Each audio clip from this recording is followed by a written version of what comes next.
There's a new movie which has just opened in UK cinemas called In the House. It's directed by Francois Ozon, who's got an extraordinary back catalogue, right back to that creepy little movie Regarde la Mer, which I introduced on Film 4 Extreme channel years and years ago, and Under the Sand, 8 Women sitcom. And the new movie, In the House, stars Kristin Scott Thomas, which, for my money, is always a cause for rejoicing. She plays a woman running an art gallery which specialises basically in provocative tat. She's married to a literature teacher who has become strangely obsessed with the writings of one of his pupils, who's submitting essays in which he imagines, or perhaps he doesn't, infiltrating a middle-class family and seducing a middle-class mother. Je l'ai pas écrite pour le directeur, je l'ai écrite pour vous. Une odeur retint mon attention, l'odeur si singulière des femmes de la classe moyenne. Là, il te manipule. Tu veux lui apprendre la littérature, mais c'est lui qui te donne une leçon. Tu es allé trop loin. Vous voulez que j'abandonne? Now, if In the House isn't quite your bag, don't worry, because coming out on DVD, Love Crime, also starring Kristin Scott Thomas, which is a strange, twisted, sort of psychological, erotic thriller which tips its hat towards Hitchcock and Chabrol. And in that, she plays this very controlling businesswoman who exploits one of her underlings, both professionally and emotionally, with shocking conclusions. Je vous aime, Christine.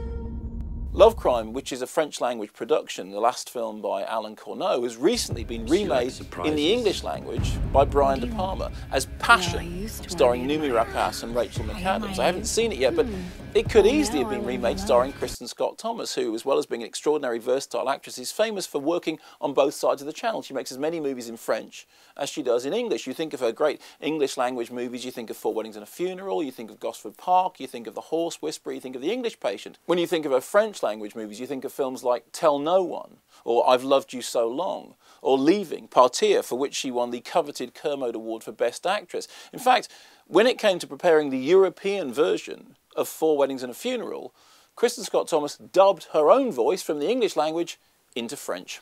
Now, as you probably know, Kristin Scott Thomas has done loads of interviews in which she's spoken about her passion for French cinema, particularly for the fact that French cinema doesn't seem to fall foul of the ageism which besets English language cinema. She's also said that in her experience, French cinema is less likely to pigeonhole people, to want them to do the same thing over and over again. Maybe there's a point there. The ageism thing I absolutely agree with. But I was reading an interview with her recently in which she said something very interesting that really made me stop and think. She was talking about subtitled cinema. I'm a huge fan of subtitled cinema. I think everybody should embrace subtitles. If you don't, you'll miss out on a whole pantheon of world cinema. And she was saying that as far as she's concerned, audiences have now got their heads around subtitle cinema.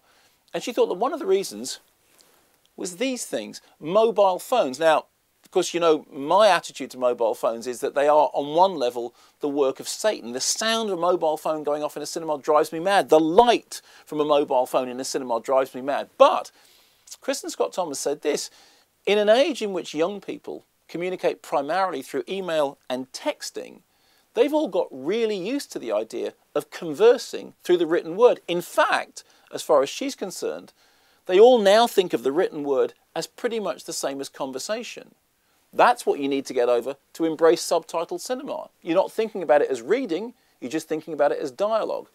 Now, I will always have a problem with mobile phones, but if Kristin Scott Thomas is right, and they've helped people embrace subtitled cinema, then I will embrace them too.